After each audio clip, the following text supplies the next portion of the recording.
Welcome to the Coach Speak podcast, built for coaches, by coaches, hosted by Jamie Bolton and Dustin Martin. Sponsored by Ray Crowther, providing the nation's best athletic training equipment since 1932. And R4 Football Systems. Accelerate everything by decoding the game. Hey guys, welcome back to Coach Speak. Dustin Martin here with Jamie Bolton. Got a special guest from South Carolina tonight. Before we get into that, I want to shout out to our premier sponsor, Coach Speak Pro. We're still running a promo code, Coach Speak 200 for $200 off, and a staff pack 50 for 50% off for your staff. Yeah, guys, today's guest is one of the most respected veteran coaches in South Carolina football. Jason Tone has spent decades building and leading a successful program while navigating massive changes in the game, from offensive evolution to recruiting to technology and the changing dynamics of coaching today's athletes. Coach Tone has seen it all and continues to lead one of South Carolina's most recognizable football programs at TL Hanna. Coach, we're excited to talk about what stays the same, what has changed, and how successful programs continue to evolve. But Coach, welcome to the show. Thanks for having me. Really enjoyed listening. Finished the Tony Franklin one the other day, so really excited. Thanks for having me on.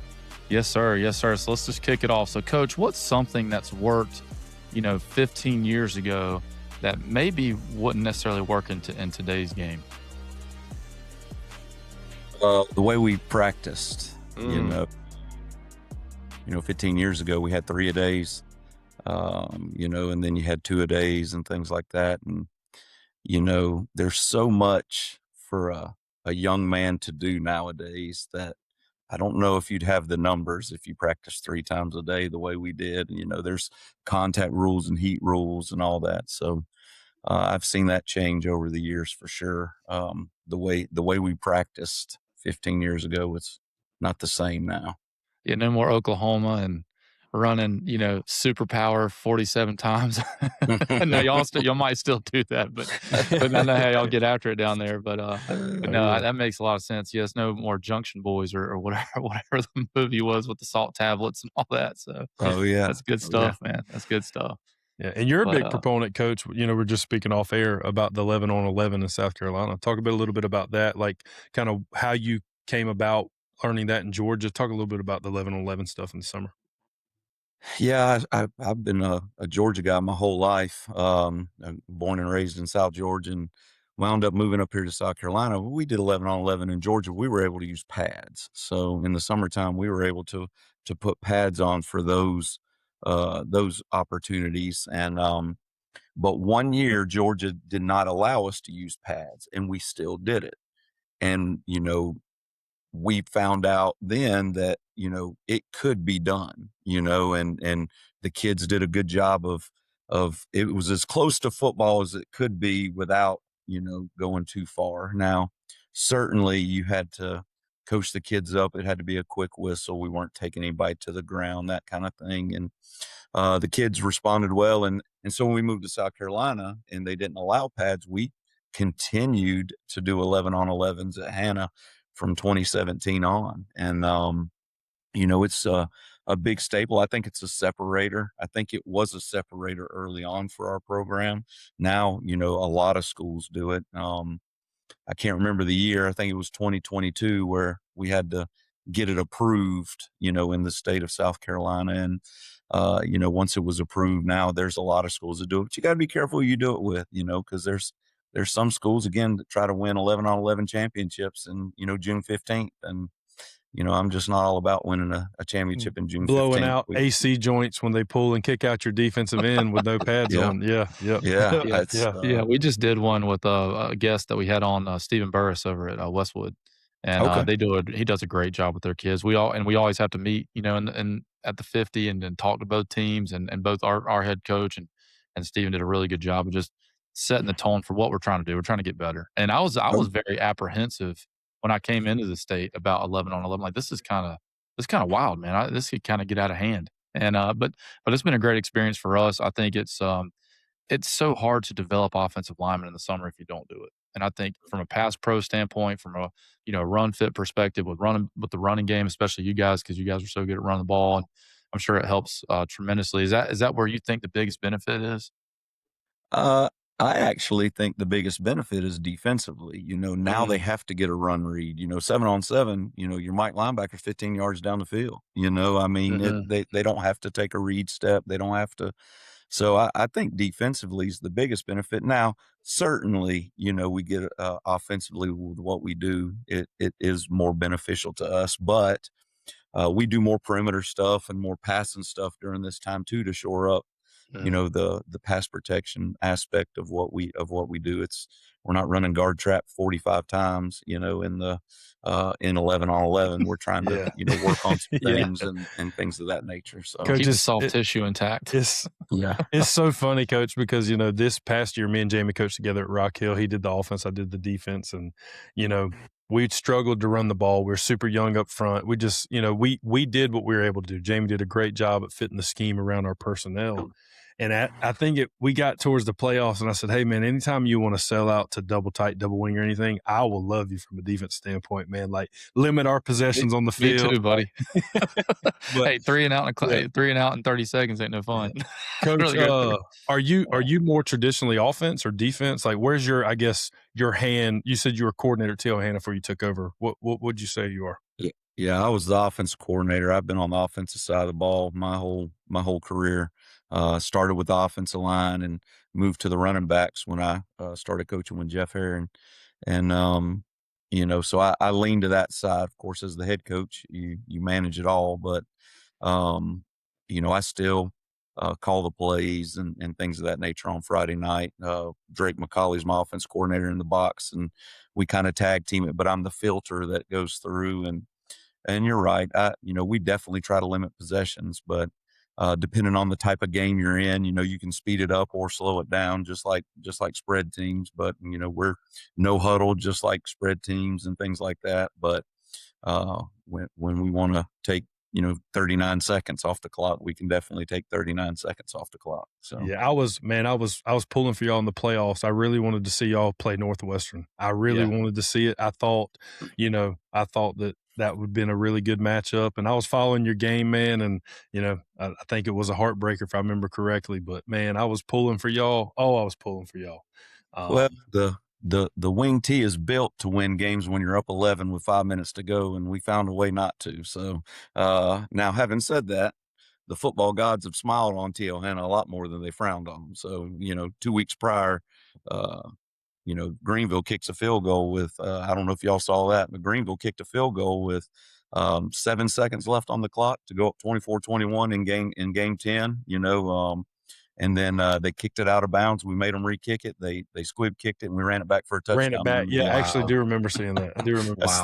High school football, man. Yeah, that's the first time that's happened in my career. So I'm saying, I'm not bitter about it. It's just sometimes, the football gods smile on you, and sometimes they don't. So yeah, well, we both played. Y'all and us both played Burns and Indian Land, and they were two good football teams. And did y'all see Segura committed to LSU?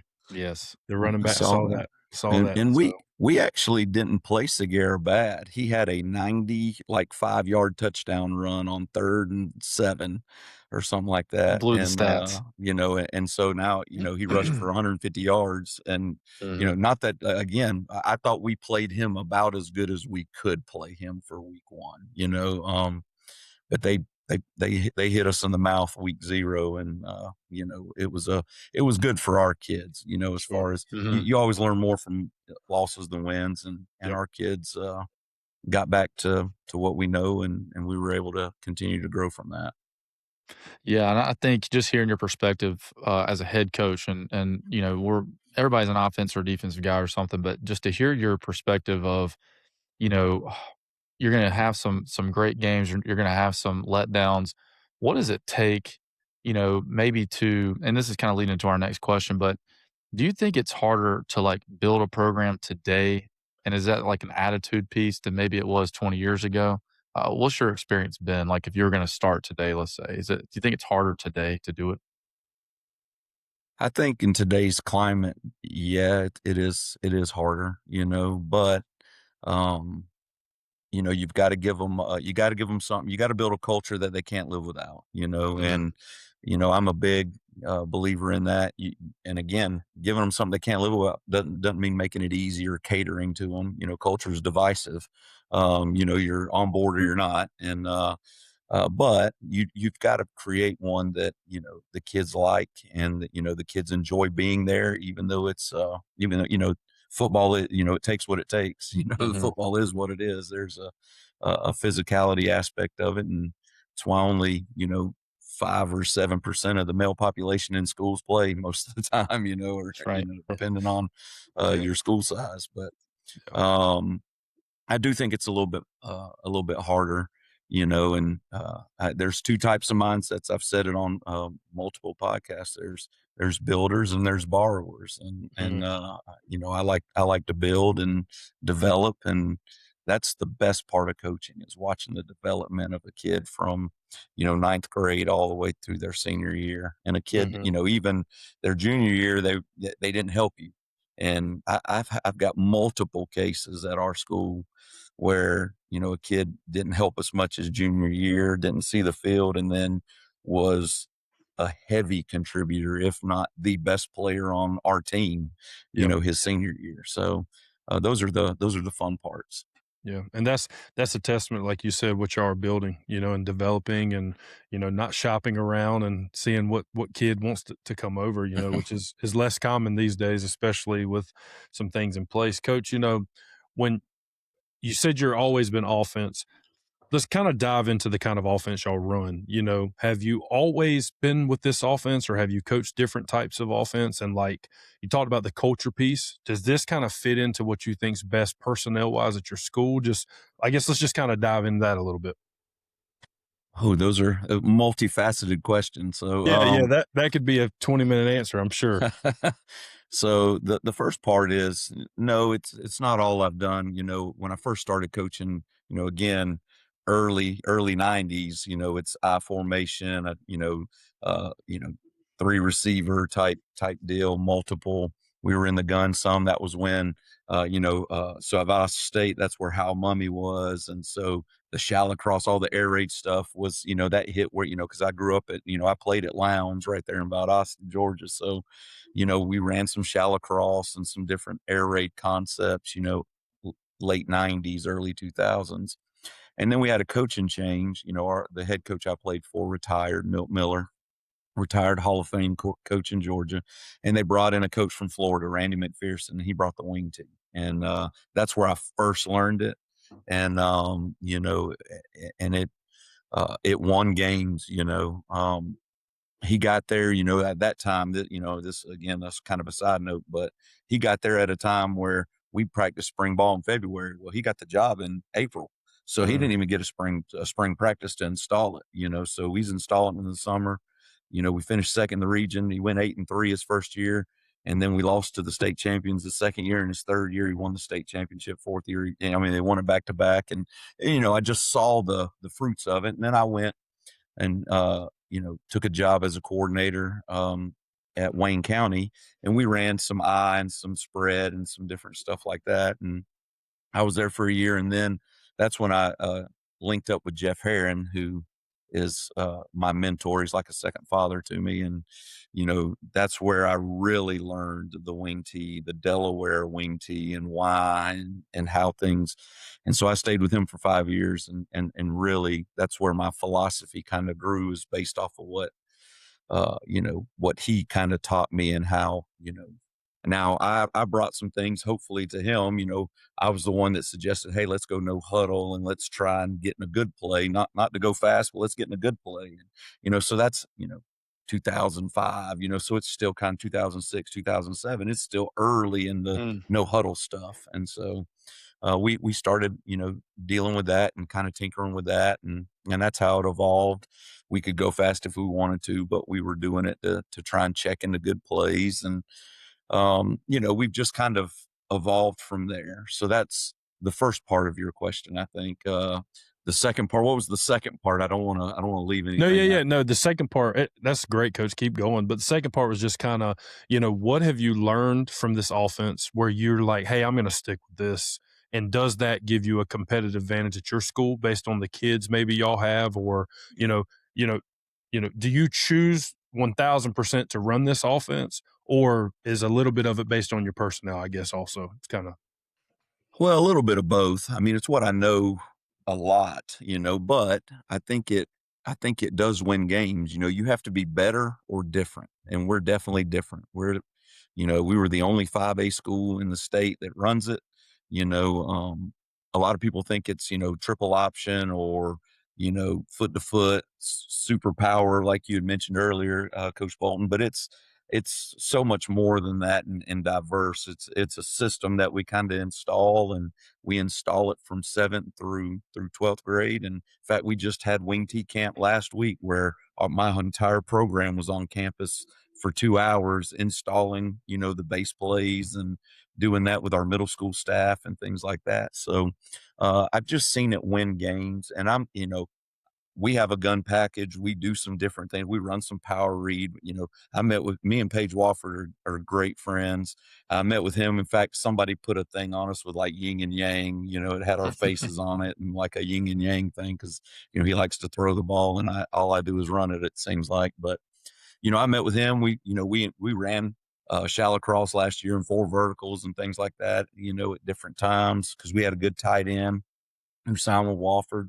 And so, just I've evolved, but my home base is wing T. And, whether it's out of the gun doing it, because we do it a lot out of the gun, or whether it's under center, it's basically what our kids can do. And I tell them that every year, like, what y'all can do and handle is what we'll do. I'm not going to go out there and look like Bozo the Clown. That's why, kind of what I tell them. We're going, whatever you can do, we're going to do. So. Great answers, Coach. Great answers. Yeah. And I think we've had so many guests kind of say the same thing. Like, there's a common denominator. Like, you guys know your systems, what you're, capable to teach, what your guys can do, and then having the ability to evolve from that. Is that something that, you really had to lean into, like, hey, we're going to do maybe some extra passing concepts? Was that hard to get to that piece, come from like such a strict, I don't know if it was strict or not, but it just seems like that's a really tight knit, like, system type piece.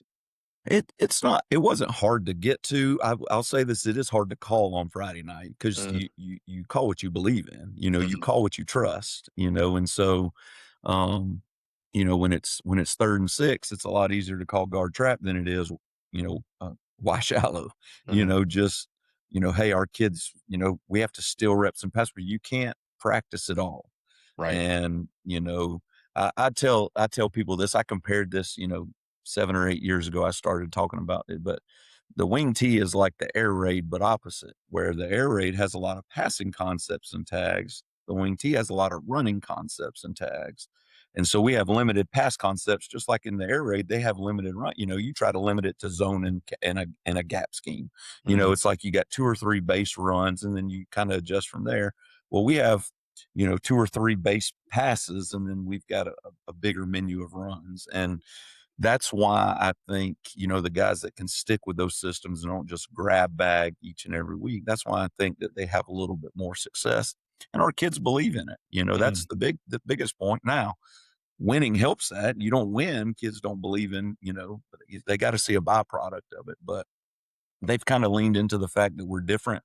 And, our wing T-shirts got sweet drill, on the back of it. That's the big slogan for us. We start practice every day with sweet drill, 1v1 for 5 minutes, where it's, again, for 5 minutes, we're going to get after it, and we do that from fall camp to the playoffs, and that's just who we are, and our, like I said, our kids believe in it. And on Friday night, they're just yelling sweet drill. Our freaking student section's yelling sweet drill. Yeah. And that's just kind of what we hang our hat on, so to speak. Yeah. I love that, Coach. And 2 things, in the last 6 or 7 years, the only thing that stopped y'all from a 10-win season was COVID, because you couldn't play 10 games. So, man, like, to your point, it's like, y'all really have dialed in on what you do, and you have a process. But the thing I love, you mentioned a little while ago, is the alignment piece. A lot of people don't have the ability to start teaching this stuff at the 7th grade for whatever the reasons may be. It might be that all middle schools are dispersed. You don't know what kids you're going to get, but it's like, it sounds like y'all have a process, which we're huge about on this show, and you have alignment. So you set the vision and you know exactly what it looks like. And I think that's what sets y'all up for the success that y'all have, man. And it's really great to learn more about this. What do you think is like some of your biggest challenges as head coach, you know, scheme aside, you know, kind of moving on to the next topic? What are some things, you know, that you are seeing that may be a challenge that you didn't see 6 or 7 years ago? Getting our kids recruited with the transfer portal in college is way different now. You know, it's you know, we would sign 7 or 8 guys a year, you know, and you know, you just see it fluctuate from, you know, we'd have a couple of guys either go to South Carolina or somewhere, you know, and now it's you know, it's just the windows off for them, and they live in the portal, and it's nobody's fault. I'm not, you know, blaming anybody, but that's a big difference that we see. Traffic, you know, and you know, from schools, you know, and again, I'm talking about more of the bigger schools, you know, because you know, you're still your Division II and things like that. They still got to make sure they build relationships. But I have seen that change in the last 5 or 6 years as a big deal. It's Which just, you know, I could see that being tougher on you because being at the 5A level and one of the few teams that runs this system, I'm sure that is added on to you because now everybody's dealing with that. But when people get tunnel vision, they're like, well, Coach Tone, you run this offense. Well, they're not going to run this offense at the next level. You know, it's like I could see that being an added challenge for you on top of the recruiting challenge itself as well. I can see that. and I tell our kids all the time, I show them all the time, you know, like the Los Angeles Rams or whatever they're called now, St. Louis Rams, whatever they're called. The Rams with McVay, they look like us most of the time. Yep, They got their exactly, bunch, the 2 100%. wings and running play action stuff. Like, you know, a lot of people are using the same concepts we use, so it's not. Yep. You know, And it's football not players are football football's- players, Yeah. like, you know, and that's what it's so hard for sometimes parents or players to see. They look at it at a very minimal level, and it's like, listen, guys, if you can block, tackle, catch, and score, it doesn't matter what you run. Like, you know, like you said, Paige Wofford, he might have all air raid kids that end up in a pro style offense. Like, it does not matter. You know, they care, can you play ball? You know, and You know, something else that's changed a little bit now is there's just, like I said, I mentioned it earlier, there's so much for kids to do when they don't feel like, you know, they don't feel like it or have lost the love type deal. You know, it's just easier to walk away and things of that nature. I've seen that a lot more now. Again, we still got good numbers, but we're down numbers. We're down numbers in our school. We were almost at 2,000 kids now. And now we're down to 1,700. So like, wow. Yeah, like y'all we've around a ton. lost that. I mean, we went from one of the middle 5A schools to now we're in 4A, you know, like Yeah. we've just seen a drop off in kids in general, you know, I guess Yeah. whether it's homeschooled or charter school or whatever. so y'all be a 4A this year, Coach? Yeah, we're in 4A Okay. this year. Okay. So. Whew, dodged that bullet. Well, It certainly did, man. That's a hard one we probably wouldn't match up great with you guys, man. You guys that's just tough, man. That's a tough offense to prepare for. And, you know, then the kids got to get their minds right, man. It's going to be a dang bloodbath. And I know that's what you guys hang your hat on, man. That's awesome. And, you know, we talked to kids, and going back to your point about the kids' mindsets changing, it's sad to see in a lot of ways because I feel like there's so much pressure that's being put on them externally at 15, 16 years old by, you know, trainers and coaches and mom and dad and, you know, their peers on social media that you're right, Coach. They kind of lose the joy. It's like, what's the point if I'm not going to get recruited? Like if I can't go Division I, why am I playing? Because everybody says this is why we do it. Well, and then it kind of proves your point of what you're doing at TL Hanna is you've been able to sustain that culture for a long time to give people a sense of purpose and pride about what you guys do in that town. And you know, I think it's got to be one of the hardest things to maintain. It is really, you know, sad that we're just playing. And again, I was a 5'10" 205-pound offensive lineman. So I knew I wasn't going to play college ball. And so like, just play for the love, being around the kids, being a part of something that's bigger than yourself is what, you know, is a lot of the joy. And they lose that because they look like you said, on Instagram, and so-and-so's got this and so-and-so's got that. And it's like, well, why don't I have that? Well, you're, you're in charge of your popcorn don't pop at the same time everybody else does. The kernels don't pop at the same time. I like that. I'm gonna start using that one. I do like that. But it's also a great like point to teach them in life. Like if I ride down my neighborhood street and look at, oh man, that guy's grass or that guy's boat or that guy's truck or that, it's like, and sometimes I'm not going to lie. If I pass, I'm like, man, that's a nice truck right there. Like no matter how nice, someone's always going to have something better or nicer than you. It just is what it is. But it's like you said, it's teaching them, listen, man, like you're not going to go through life like this, and it's like we had a kid when I was at Cannon who he came out and he went from like literally within 2 days, coach, I'm going to buy a or an Axiom to, hey coach, I'm not playing. And I was like, buddy, you were getting ready to drop $900 on the helmet yesterday. Well, I just think I'm a rising junior. I don't think I can get recruited, and I'm playing for the wrong reasons. And I'm like, well, in my head, I'm thinking, well, you're probably not going to be a starter for us. So recruiting's probably not even in the question. But it's like, I said, well, buddy, I can't promise you recruiting, but I can promise you a positive experience. You're going to feel a part of something special. And he decided not to play. But it's like, it's just so crazy how fast it can switch. It really is. Yeah. It's a wild deal. Well, coach, let's really get into, sustaining that success kind of specifically with your program and kind of talk where like these programs struggle to maintain that. And like we just talked about all those challenges. What do some programs do to create that sustainability? What do you guys do to really create that year in and year out? I know we talked about scheme, but talk a little bit about your culture. You talked about that culture that the kids want to be a part of. Just talk briefly about that. Well, we make sure it's year round. It's not, it's not something that we just do in the off season or during the season. So we're fortunate enough here to have a class, where we get them in and we have them, we have them in first block. A lot of guys do it fourth block. I like to do it at the beginning of the day. We feed them breakfast.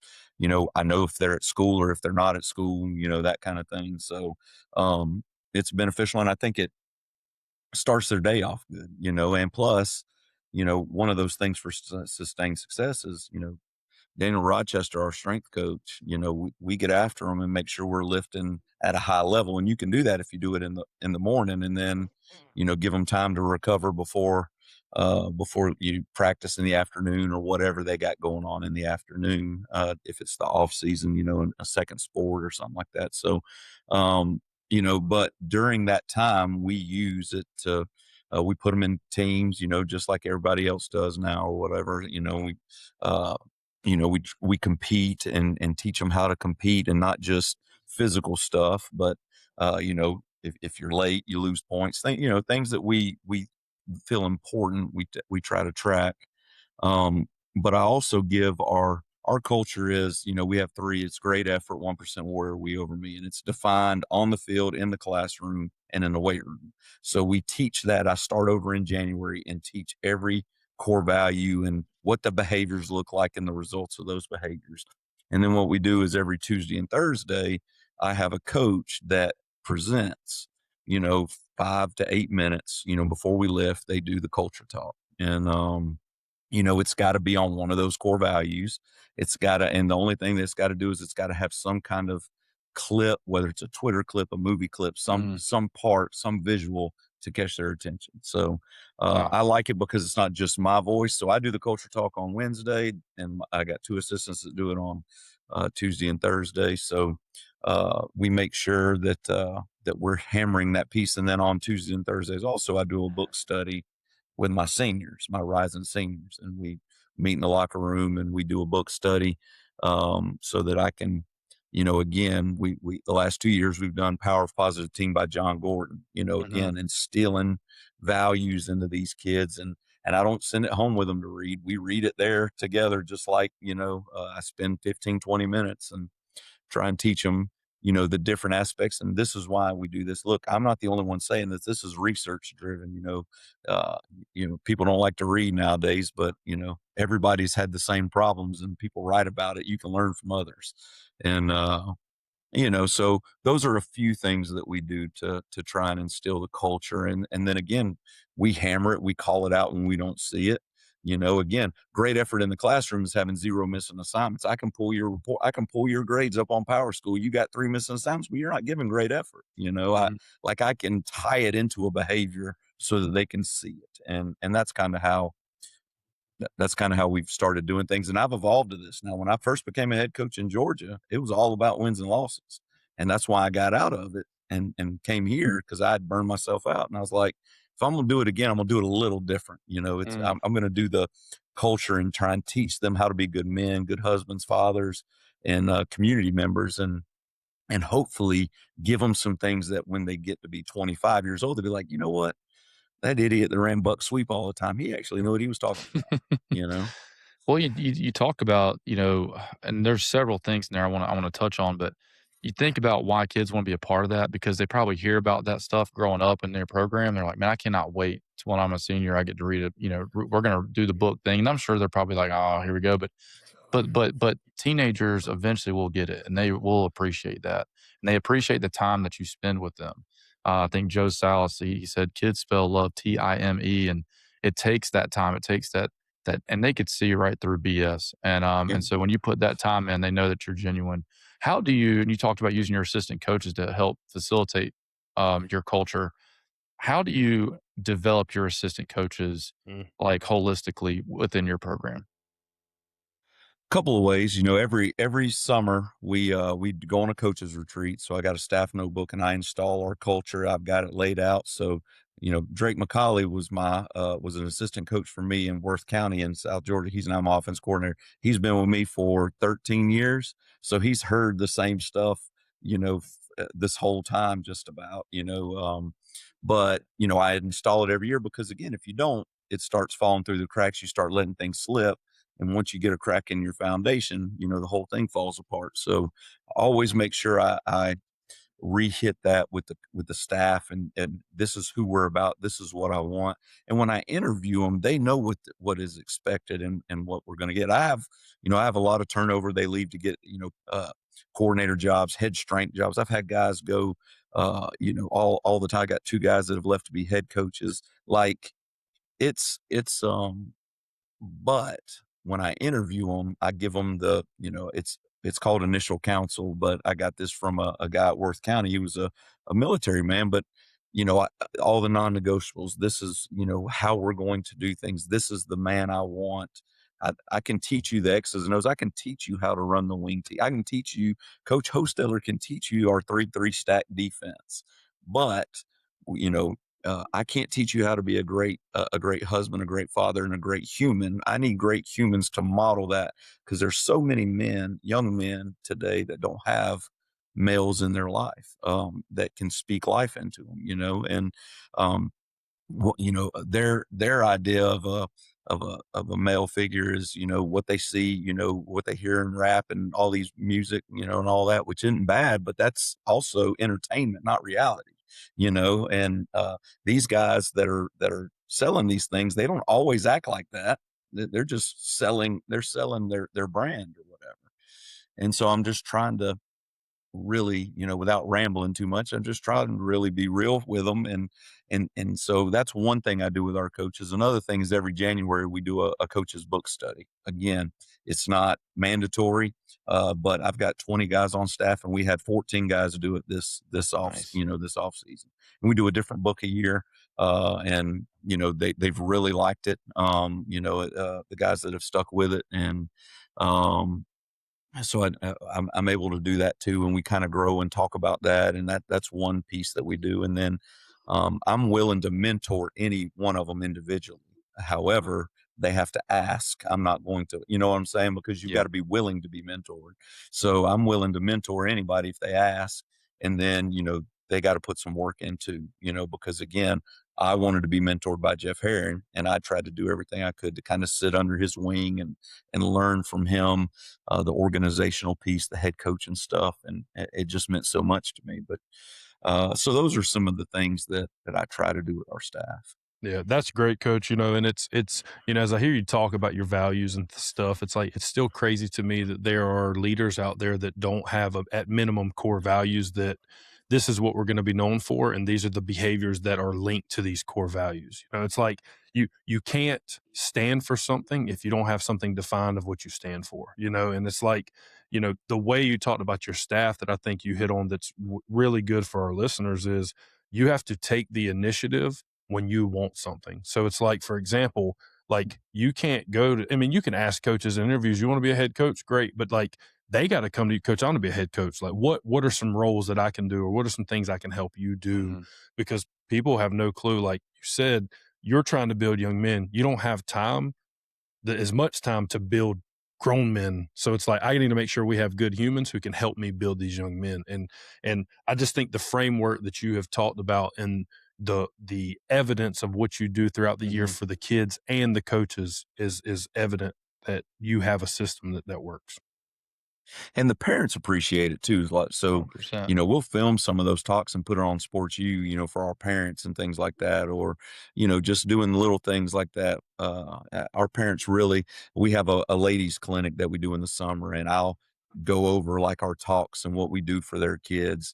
Another thing that we do, this is giving away the secret sauce, but another thing we do is we meet with our players' parents, the rising seniors' parents individually, and install I've got a brochure. Our coaches, they meet with their position. If there's 4 guards and center seniors, then our guards and centers coach goes and sits down and meets with them and talks about our core values and gets in their living room or wherever they want to meet, the library or whatever. It's not at school.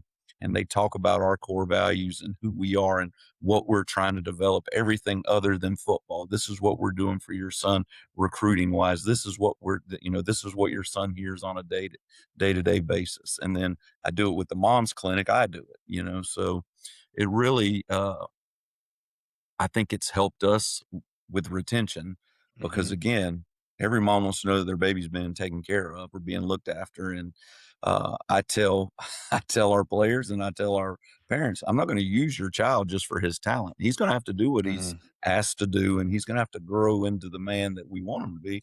I'm not just going to look the other way because he's a talented kid, and it's cost me some, but I think it helps more than it hurts. Yeah, and that seems like it's extremely transparent, and I think that's a strategy and almost a skill that you've kind of built in, one personally as a coach, but in your program in general, is being transparent and earning that trust of the community. Do you think that mitigates a lot of conflict when, maybe some things aren't going real well? Does that help in your mind at all? Well, I think it helps a little bit, but almost 100% of my parent meetings are after wins. So it's we didn't throw it enough or run it enough, or we didn't get the ball to the kid enough. So almost 100% of I'd say if I had to put it'd probably be 89%, 90% of my parent meetings are after a win. Where it is what it is, but that's just part of the job. And again, we're going to do our best to develop, and we try not to hide it. Like we're going to develop your kid. However, we're also trying to win games. We're not going to sacrifice, winning just because. And I tell them this is another thing. Something I tell them in my preseason meeting is when you go home, little Johnny's on your refrigerator. When I go home, I got a team photo on my refrigerator, and every decision I make is for the betterment of T.L. Ham. Which sometimes isn't for the betterment of your child, unfortunately. Unfortunately, what you have aligned and what we have aligned as a team don't always go hand in hand. However, we're making those decisions, what's best for our program. And I tell our coaches that too, like I make the decisions best for T.L. Hannah. I understand you might want to be the next coordinator or you want to be in this next, but that might not be what's best for our program. And that's the hard part. That Kirby Smart talked about being a leader. You're going to make the best decision for what's right for the program, and some people won't understand that. And even though you're my friend, this is what I got to do for our program to sustain, excellence and success and where I think we need to go. Yeah, and it's funny you use that analogy with the refrigerator because parents don't understand that objectivity kind of goes out the window. I'm not a parent yet, but like as soon as I have a kid, I can guarantee you I'm going to be all team baby Martin. Like it's part of being a parent. And it's like at best when they come and meet with you, it's going to be 50% betterment for the team, 50% betterment for their kid. That's as best as it's going to get, the best as it's going to get, you know? And it's like, it's, I don't think it's ever 50-50. It's, no, it's like a play the best. It's the 50% fake. 10 and my son. Yeah. It's like, man, no offense, but like, it's one of those. Yeah. Well, I don't want to meet about playing time. However, why is he not getting on the field? Yeah. No, coach, it's not anything about playing time at all. No, it's not. That's funny. Yeah. No, that's been great. So just to kind of touch a little bit about like what you've seen with these new athletes. We say new athletes. We're all kind of seeing a change in maybe the last decade or so. But how do you balance like accountability with relationships? Like that seems to be maybe the hardest thing for athletes now, because it feels like they're really sensitive about like getting called out, you know, and getting like embarrassed. And then also on the other side being relational. How do you balance those two? Well, you know, my coaches, you know, we have to be in the locker room for 20 minutes after. Your job is to talk to the kids, not football wise. Once you get in the locker room, you know, you separate the two. So we try to make sure it's separate. You know, like just because I fussed at you on the field or called you out for not doing it has nothing to do with you as a person. You know, and so we try and do it that way. But I also, if I get on someone really hard, I make sure I talk to them before they leave and be like, hey, look, this is why I did that. You know, I know you know, you might not understand and you're probably upset, which is fine. Every emotion is okay. You know, that's how God created us. However, every behavior is not. So you've got to make sure that you, take care of these behaviors for our culture part of it. But, you know, I make sure I talk to them. You know, I think they know that I care about them. Like, shoot, I tell them I love them all the time, you know, and love is accountability. Love is discipline, you know. You know, your parents love you and they, you know, they put boundaries, you know, for a reason. There's boundaries always for a reason. If we didn't have sidelines and end zones, then football wouldn't be fun at all. I mean, there's got to be boundaries. And so we make sure that we, you know, establish the coach player, but we're also like, hey, you know, we let them see you know, we bring our, kids around to games and things like that. And my son's the ball boy, and, you know, our wives come around and things like that. So that, you know, they don't just see the coach, you know, they get to see the man as well. And hopefully, you know, that kind of clicks with them, you know, and I tell all the time, I'll call a kid into my office just to talk to him. But anytime I call them into my office, they get nervous, like they're in trouble or whatever. And that just comes with, hey, you know, so I always preface it, hey man, you're not in trouble. I just want to see how, you know, how your day's going or this, that, and the other. And, you know, I stole, I think he was on your podcast, Brett Dearman. I stole the prayer box from him. I freaking mounted one outside my office door. That's awesome.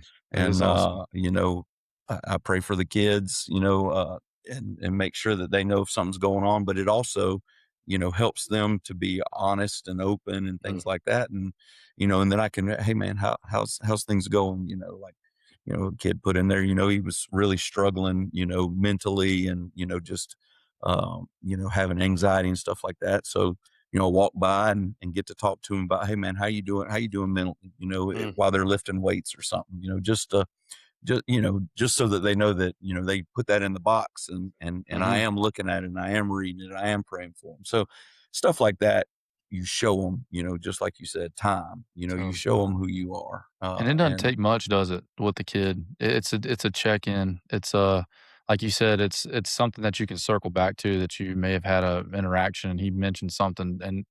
And when you do that, they know that you're being genuine. Like he actually cares enough about, there's 100 kids out here and he knows this little thing about what happened in my life last week. You know, so those things are huge for kids, man. Other thing we do is like when we fill out the questionnaire, they do their birthday and their favorite candy. And on their birthday, I buy them their favorite candy. We make it a big deal in front of the team. And I toss them, you know, it cost me $2.50 to buy a king size Snicker for a kid or whatever, you know, and just, but you know, I don't know if they get anything at home for the birthday, but they got something at football practice, you know? So that's awesome. it's just something little, you know, that I think makes a big difference. Yeah. And it's like also offering to them, you know, as adults, sometimes it's hard to walk in and talk to someone face to face and say, hey, this is what's going on. So giving them that outlet where, listen, man, write down what you're going through, drop it in the box. And then I'll, as the adult, find a way to approach you about it. Because like, man, like these things are getting worse and worse every year. And it's just like the social awkwardness of the rising generation. I have a little sister. She's my half sister. My dad remarried. She's going into 8th grade. She's the driest texter I've ever seen in my life. Hey, how's school going? Good. Okay, thanks. I'll talk to you later. But it's just like finding a way to relate to them. It's like the birthday thing. That's awesome because it means something to them. Hey, we're celebrating that you're alive, man. You matter. Here you go. Yep. Enjoy it. So I love it, Coach. Man, this has been great. Jamie, you want to hit some rapid fire with Coach before we head out? Absolutely. Let's do it. I can't be too rapid now. I'm wing T. We bleed it down. Delay games, man. Delay game. No. All right. So, Coach, what's in football? And this is going to just be a softball here, but like, what's one thing that has never changed and probably will never change in the game of football? I think running the ball wins games, and defense. I do think that's, and again, I'm not saying never throw the ball, but I think when you need it, you've got to be able to get those 3 yards or whatnot, and again, I'm not saying if they put 11 guys in the box, now we'll have 11 too probably, but if you're a spread team, I'm not saying to run it to that kind of box, but I do think, the teams that win it are able to run it. Even, watching Northwestern, man, they ran the ball well. Just because, he throws quick screens and all that, they ran the ball well. Dutch Fort runs the ball well. In fact, they knocked us out. They beat us in 18-20 for the state championship, and then 23 they beat us in the second round. That was one of my better teams, and they. I just said, they're a wing T team out of the gun. They run buck sweep, they run counter, they run power, and they run the ball. Now he does a good job motioning and doing all that, but you got to run the ball and play good defense to win. Yeah, I mean, it's funny. We have a coach, Coach Fowler at Rock Hill. Great guy. He's been there a long time. And he came up to me the Sunday after the Northwestern game and said, hey, man, I know you probably are down a little bit because you lost. He said, but you held Northwestern to 81 yards passing, man. Put that on your resume. And I started laughing. I said, Coach, I would if we didn't give up over 250 running. I said, a team that don't run the ball ran for over 250 on us. So, but no, man, it's awesome. You're right, though. I mean, that's something that's always going to remain the same. You can run the ball and play defense. You have a chance in every game. Probably not going to turn it over as much, and you'll have a chance. Yeah. Coach, so I'm going to go a little bit more specific to you and calling plays, in your system when you come out against an opponent, because for you, I'm sure it's harder to game plan. You probably see guys that are playing 4 down fronts consistently, and they probably come out straight 5-man immediately or 6-man versus what you do. What is kind of the first things you're looking for and trying to do when you have no clue what you're going to get up front? Let's just talk first level wise. What are you looking for? Well, first level wise, we're looking for the matchup. Hopefully in scout film, I get an attached tight end of some sort, but that hardly ever happens. But just looking, again, we're going to run a base play or something like that and see where our matchup is as far as up front. But my main thing is to attack the dual responsibility players, the flat defenders, the high safety, because a lot of times in what we do, the high safety's got to be involved in the run. At some point, in order to now again, if you just got, straight dudes, then he doesn't have to be, but a lot of times that high safety's got to get involved in the run. And so, when he does, you got to take advantage of it play action wise. So we look at those dual responsibility players more, especially going in, like, how is he at setting the edge? How is, covering the flats, things of that nature. Cause, in a perfect world, I'd like to throw it 10, 12 times a game, but sometimes we throw it 10 times a game, but don't catch it. That's just part of the deal. Man, some spread teams can't catch it. I can attest to that some. But, all right, Coach, here's the next one. So what's the best lesson you've learned as a head coach? Can't be a people pleaser. You've got to you got to stand for something, and then again, if you're doing it right, not everybody's going to be happy, and you can't please them all, which is really hard, especially when you're an assistant coach.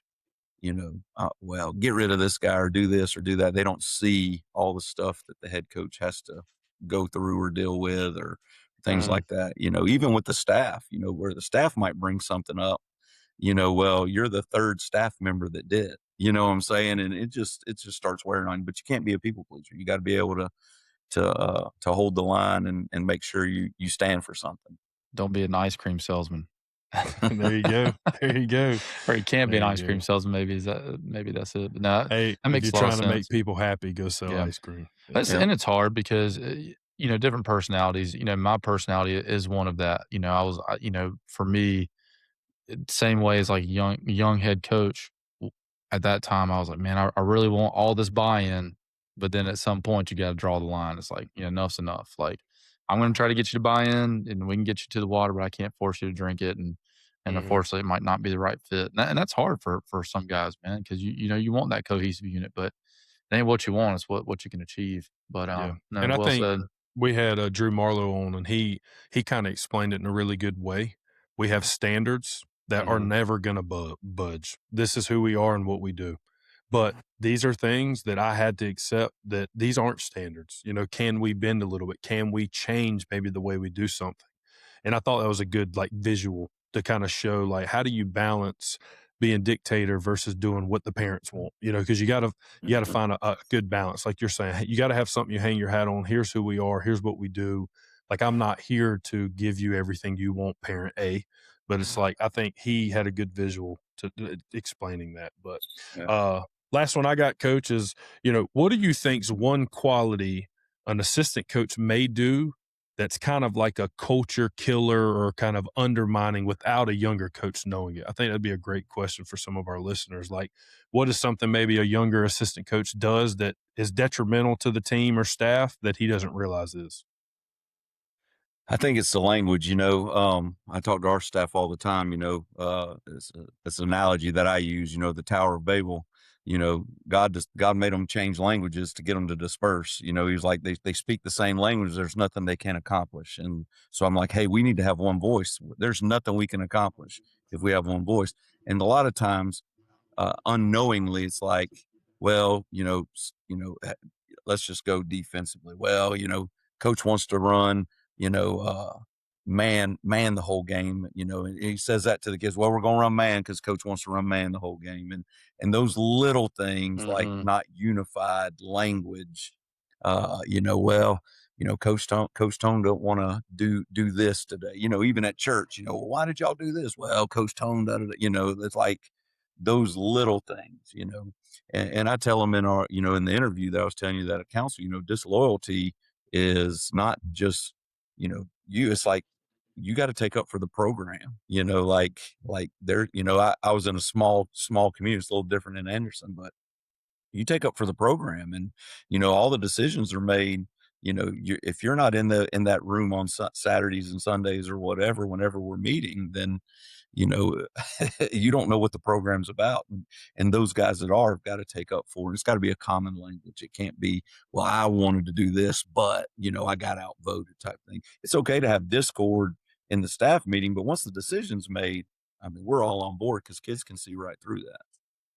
Yeah, that's difficult, to manage that, because you can't control what people are saying in the community.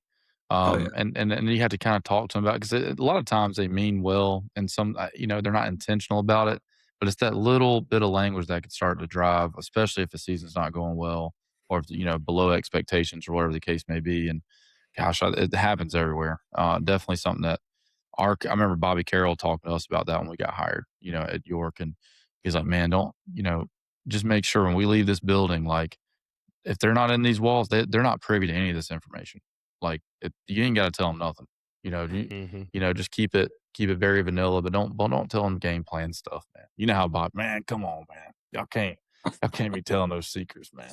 But no, it makes sense. But Coach, has been awesome, man. That was great. That was a great answer. That was good. I think hearing that is not believing in what the plan is just as bad as going against what the plan is. I think that's a really good point, Coach. You may not even realize it. Well, this is what Coach wanted to do, so that's what we did. that's not negative at all, but it's not positive. It's not supporting. It's not it's such wise advice. But Coach, I've enjoyed this, man. It was great getting to know you, and I'm sure the listeners will be happy with this one, man. This was awesome. Well, I want to make sure the listeners know that I don't have all the answers, and I don't think I do. So I'm still learning and growing and evolving each and every year. And that's, again, another thing we talk about, those core values. You got to believe in it yourself, and I try to get 1% better every day. I try and do something to get 1% better every day. So, well, Coach, you're one of the real genuine coaches, and we talk to coaches all around the state, and we've had some great guests on, and you are certainly one of them. It takes a lot of work to do more than just the X's and O's. It really does, and that's why you've been in this game so long. Me and Dustin look up to guys like you. Like, how do those guys continue to do it? And such a role model for young coaches, and not just young coaches, but all the coaches in the state, man. We really appreciate it. Thanks so much, Coach. I appreciate that. Yes, sir. All right, guys. We'll see you guys in the next one. Thanks for tuning into the Coach Speak podcast.